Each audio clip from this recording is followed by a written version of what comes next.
Welcome back. Supreme ENT Studios here again with another news article or a news section for you guys. So we're gonna start with this one I picked out. It says everyone knows inflation is on fire. This is what's really fueling it. The big three inputs to the consumer price index, the most widely followed inflation measure, are food, energy, and shelter. I repeat, food, energy, and shelter. But when it comes to breaking down where CPI inflation really comes from, the answer is more complicated. Services, less energy services, is actually the biggest component for the index. I'll read this. Inflation does not happen at the gas pump and the grocery store. There are literally hundreds of avenues that filter into broader measures the government uses to gauge price increases. The big three inputs for the consumer price index, the most widely followed inflation measure, are food, energy, and shelter.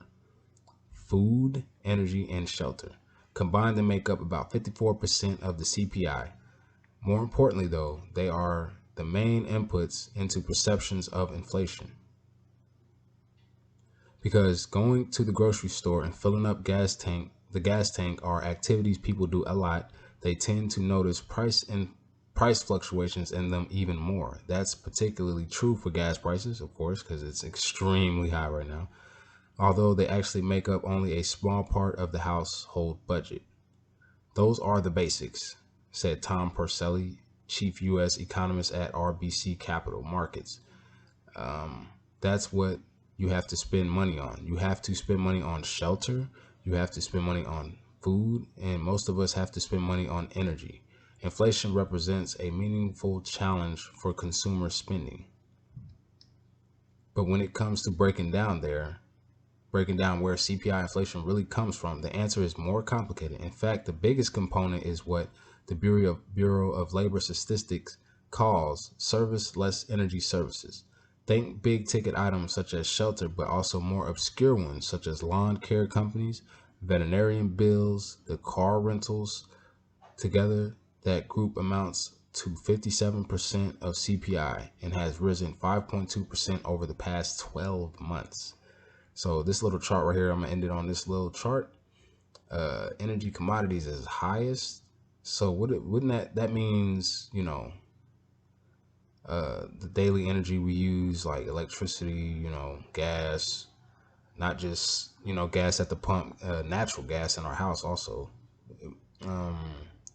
Energy services, food at home, and service less energy services. Relative importance is 56%. This is 5. Food away from home. Commodities less food and energy commodity is 21%. Food at home is 8%. And so year over year change. So and they're already talking about blackouts, for the summer. Like even my energy company was saying conserve energy a little bit. So I'm like a little worried. Like, should I get like some solar panels or something? But maybe that's another topic for another, day. So yeah, you guys, I'm gonna leave this link in the description. You guys can come check it out for yourself. On to the next. All right, on to the next article here. It says Homeland Security tightens scrutiny of internal misconduct. Employees accused of misconduct at the Department of Homeland Security could face more stringent penalties under an overhaul that follows complaints about the handling of internal discipline in the third largest U.S. government agency. Wow, I didn't even know it was the third largest. It says employees accused of misconduct face more penalties overall Thursday. It's the same thing I just read. All right. Department of Homeland Security said it will standardize serious misconduct investigations in a sprawling organization that includes Customs and Border Protection, the Security Administration, the Secret Service, and the Federal Emergency Management Agency. The new procedures are the result of a review ordered by Homeland Security Secretary Alejandro Mayorkas in April, after reports revealed that thousands of employees had experienced sexual harassment and misconduct, and that some DHS components paid settlements without penalizing or even investigating the perpetrators. Wow. The deeply concerned reports this spring underscored the need for urgent action to prevent and address harassment and other conducts in the workplace. I mean, it's not just in, well, this is a government, based job. So it happens almost everywhere. A lot of, people experience harassment so it's not just here. It's surprising it's here because, it's more of a government agency, that's having this problem. Mayorkas said in a statement outlining the changes. Some of the changes to the internal disciplinary procedures, Mayorkas said, have already been put in place, while others will occur in the coming months after consultations with the various unions representing an agency that has about 200,000 employees. A key aspect of the changes will be to make the response to allegations of misconduct as well as the potential penalties more uniform across DHS, the agency said. It will also centralize investigations within the components to avoid scenarios in which serious cases are handled by an employee supervisor.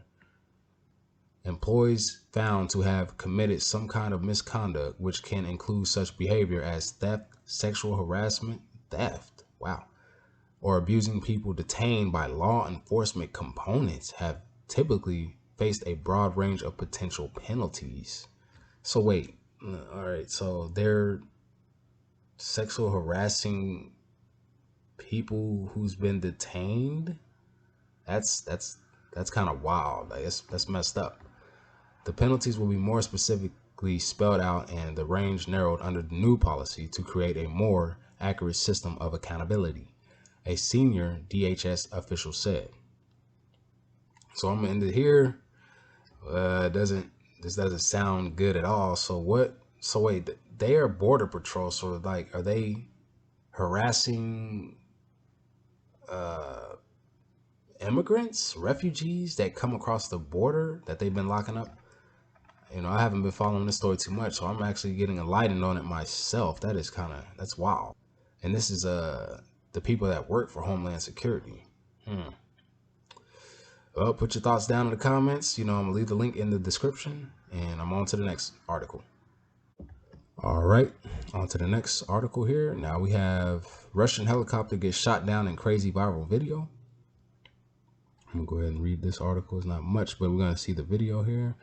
A Russian helicopter got torched in a video making the rounds on Twitter. In a viral video tweeted by Rob Lee, a Russian helicopter got blown out of the sky in absolutely brutal fashion, and I can promise you don't want to miss this video. So I'm gonna watch this video here. Ooh, zoom it in. Wow, I can't hear anything. Oh, there's no sound.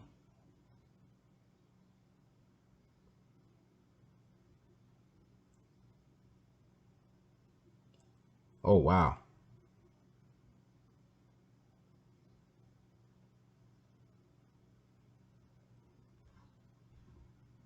Yeah, them Ukrainians are fighting. I'm telling you, they're not playing, man. Wow.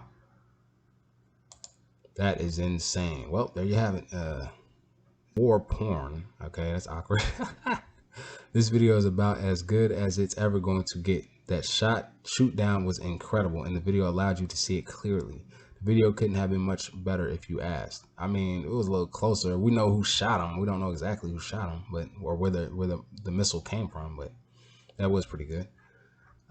It's also the latest example that the Ukrainians still aren't giving up, right? I just said that they are warring. They're not playing. Despite the fact that fighting is absolutely brutal, exactly right. I don't want no one to get hurt, never, I don't want no one being in pain or all that, but the Ukrainians continue to hold the line. You got to fight for what you believe in to the best of their ability. War is hell. That's just a fact, and the resistance we've seen from the Ukrainian people have been incredibly inspiring. Whether it's taking out Russian armor or blowing a Russian helicopter out of the sky, they keep fighting like hell against Putin's forces. Make sure to check back for the latest videos out of Ukraine as we have them. Sweet. So yeah, that's it. The end of this article. That was pretty interesting. The war has still been going on for 3 months plus. So we'll see how this ends up. Hopefully it doesn't, escalate to something more, more tragic. But, on to the next article. All right, we got our the last article for today. It says TikTok exec, we are not a social network like Facebook. We are an entertainment platform. Facebook is openly copying TikTok. I mean, let's be real. Facebook copied Snapchat because he wanted to buy Snapchat, but they didn't want to do it. So Facebook ended up copying some features from Snapchat. So I'm not surprised that they're copying TikTok, Facebook, and calling it out as a significant competitor. The TikTok head of global business solutions said his company specializes is entertainment, not social media. Excuse me. TikTok hasn't seen an advertisement slowdown despite what the other companies are saying, Chanley said. TikTok is fully aware that Meta CEO Mark Zuckerberg is retooling the Facebook and Instagram apps to be more like its own popular short video service, but TikTok has no interest in mimicking Facebook, right? It's like Facebook was like the first one, so now it's copying everything else that's being more successful than itself. And a lot of people are really just leaving Facebook. Facebook is a social platform, Blake Chanley, TikTok president of Global Business Solutions, told CNBC in an interview on Thursday. They've built all their algorithms based on the social graph. That is their core competency. Ours is not. Competency, yeah. Chanley, who spent 12 years at Facebook before joining the team, said his former employer will likely run into trouble if it tries to copy TikTok and will end up offering an inferior experience to users and brands, right? Because whatever they do copy, that Facebook do copy, is just not the same as Snapchat or, whatever else they're copying. It's definitely not going to be like TikTok. Facebook launched Instagram Reels in 2020 as its first real foray into the short form video market. Last year, it brought the service over its core Facebook app. We are an entertainment platform, Chanley said. The difference is significant. It's a massive difference. Facebook app chief Tom Allison told The Verge this week he sees TikTok increasingly stealing share from the world's largest social network. Facebook plans to modify its primary feed to look more like TikTok by recommending more content regardless of whether it's shared by friends. So yeah, it seems like he's getting desperate. So what's up with the metaverse? Like, I don't know. I don't know anything about the metaverse or virtual reality, but you're stealing things from other social media platforms. So, friends, I think the thing we probably didn't fully embrace or see is how social this format could be, Allison told The Verge. Facebook's recent performance backs that up. Meta's stock price is down 52% this year, underperforming the NASDAQ, which has dropped 32%. In April, the company said revenue in the second quarter could drop from a year earlier for the first time. Well, it sounds like puts to me, if it's not already down too much. Anyway, all right, I'm gonna leave this article in the description. This is the last one. If you guys enjoyed this, like the video. Supreme ENT Studios here. Give me another article section, and I'm out. Peace.